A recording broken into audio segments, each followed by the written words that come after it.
Get ready for the dictation on the count of 3, 2, 1, start. मेरे प्यारे देशवासियों, नमस्कार। विश्व के सबसे बड़े और जीवित लोकतंत्र के आप सभी नागरिकों को देश के 72वें गणतंत्र दिवस की पूर्व संध्या पर हार्दिक बधाई। विविधताओं से समृद्ध हमारे देश में अनेक त्योहार मनाए जाते हैं, परंतु हमारे राष्ट्रीय त्योहारों को सभी देशवासी राष्ट्र प्रेम की भावना के साथ मनाते हैं। गणतंत्र दिवस का राष्ट्रीय पर्व भी हम पूरे उत्साह के साथ मनाते हुए अपने राष्ट्रीय ध्वज तथा संविधान के प्रति सम्मान व आस्था व्यक्त करते हैं। आज का दिन देश विदेश में रहने वाले सभी भारतीयों के लिए बहुत महत्वपूर्ण है। आज ही के दिन 71 वर्ष पहले हम भारत के लोगों ने अपने अद्वितीय संविधान को अंगीकृत, अधिनियमित और आत्मार्पित किया था। इसलिए आज हम सभी के लिए संविधान के आधारभूत जीवन मूल्यों पर गहराई से विचार करने का अवसर है। संविधान की उद्देशिका में रेखांकित न्याय, स्वतंत्रता, समता और बंधुता के जीवन मूल्य हम सबके लिए पुनीत आदर्श हैं। यह उम्मीद की जाती है कि केवल शासन की जिम्मेदारी निभाने वाले लोग ही नहीं, बल्कि हम सभी सामान्य नागरिक भी इन आदर्शों का दृढ़ता व निष्ठापूर्वक पालन करें।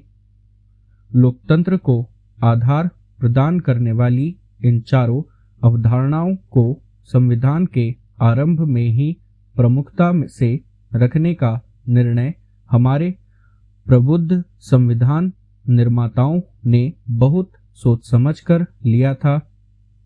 इन्हीं आदर्शों ने हमारे स्वतंत्रता संग्राम को भी दिशा प्रदान की थी। बाल गंगाधर तिलक, लाला लाजपत राय, महात्मा गांधी और सुभाष चंद्र बोस जैसे अनेक महान जन नायकों और विचारकों ने हमारे स्वतंत्रता संग्राम को प्रेरित किया था।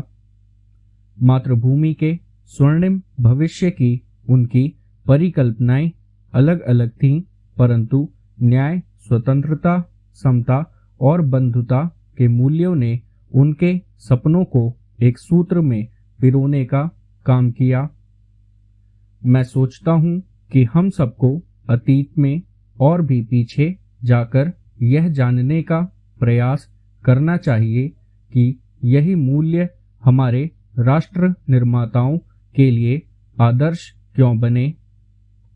इसका उत्तर स्पष्ट है कि अनादिकाल से यह धरती और यहाँ की सभ्यता इन जीवन मूल्यों को संजोती रही है। न्याय, स्वतंत्रता, समता और बंधुता हमारे जीवन दर्शन के शाश्वत सिद्धांत हैं। इनका अनवरत प्रवाह हमारी सभ्यता के आरंभ से ही हम सबके जीवन को समृद्ध करता रहा है। हर नई पीढ़ी का यह दायित्व है कि समय के अनुरूप इन मूल्यों की सार्थकता स्थापित करे। हमारे स्वतंत्रता सेनानियों ने यह दायित्व अपने समय पे बखूबी निभाया था। उसी प्रकार आज के संदर्भ में हमें भी उन मूल्यों को सार्थक और उपयोगी बनाना है।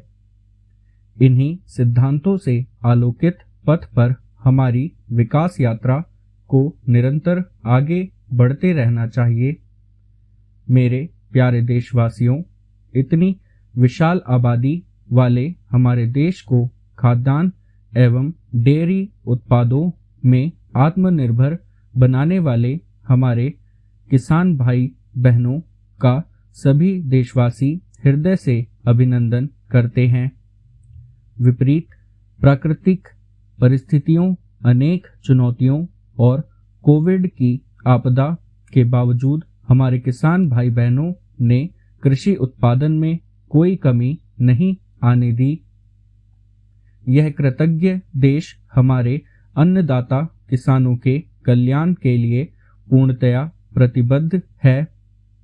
जिस प्रकार हमारे परिश्रमों किसान देश की खाद्य सुरक्षा को सुनिश्चित करने में सफल रहे हैं, उसी तरह हमारी सेनाओं के बहादुर जवान कठोरतम परिस्थितियों में देश की सीमाओं की सुरक्षा करते रहे हैं। लद्दाख में स्थित सियाचिन व गलवान घाटी में -50 से 60 डिग्री सेंटीग्रेड तापमान में सब कुछ जमा देने वाली सर्दी से लेकर जैसलमेर में 50 डिग्री सेंटीग्रेड से ऊपर के तापमान में झुलसा देने वाली गर्मी में धरती, आकाश और विशाल तटीय क्षेत्रों में हमारे सेनानी भारत की सुरक्षा का दायित्व हर पल निभाते हैं। हमारे सैनिकों की बहादुरी, देश प्रेम और बलिदान पर हम सभी देशवासियों को गर्व है। खाद्य सुरक्षा, सैन्य सुरक्षा, आपदाओं तथा बीमारी से सुरक्षा एवं विकास के विभिन्न क्षेत्रों में हमारे वैज्ञानिकों ने अपने योगदान से राष्ट्रीय प्रयासों को शक्ति दी है। अंतरिक्ष से लेकर खेत खलिहानों तक, शिक्षण संस्थानों से लेकर अस्पतालों तक वैज्ञानिक समुदाय ने हमारे जीवन और कामकाज को बेहतर बनाया है। दिन रात परिश्रम करते हुए कोरोना वायरस को डिकोड करके तथा बहुत कम समय में ही वैक्सीन को विकसित करके हमारे वैज्ञानिकों ने पूरी मानवता के कल्याण हेतु एक नया इतिहास रचा है। देश में इस महामारी पर काबू पाने में तथा विकसित देशों की तुलना में मृत्यु दर को सीमित रख पाने में भी हमारे वैज्ञानिकों ने डॉक्टरों, प्रशासन तथा अन्य लोगों के साथ मिलकर अमूल्य योगदान दिया है। इस प्रकार हमारे सभी किसान, जवान और वैज्ञानिक विशेष बधाई के पात्र हैं और कृतज्ञ राष्ट्र गणतंत्र दिवस के शुभ अवसर पर इन सभी का अभिनंदन करता है।